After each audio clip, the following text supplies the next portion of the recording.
आज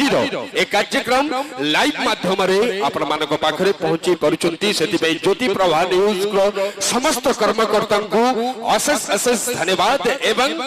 माँ बुढ़ी माँ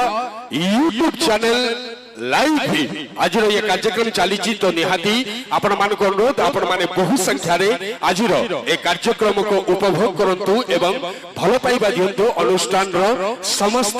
कर्मकर्ता मानों को। तो चलते हैं दोस्तों कदम से कदम मिलाते हुए साथ साथ चलते हुए अनुष्ठान की तरफ से आप सभी को हार्दिक अभिनंदन देते हुए आज का ये भजन का कार्यक्रम हम लोग यहाँ से समाप्त करेंगे और कुछ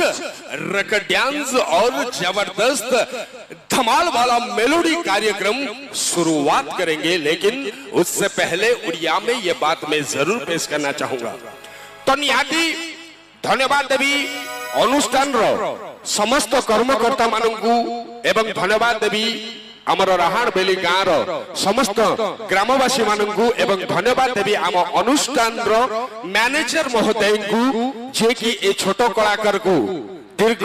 7-8 वर्ष पर पुणी आउ थे मंच को डाकी बहुत बहुत धन्यवाद। परिचय दे दौची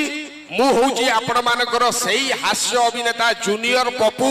मते आपण माने देखुतिले तरंग चैनल रो कॉमेडी दरबार जो कॉमेडी दरबार रे मोर पार्टनर थिला क्विंटाले 62 केजी ओजन एडी बड़ मोटी सुजातार पार्टनर जो केंकेडा धेडू पप्पू से साला आउ किनो एडी छिडा ता पर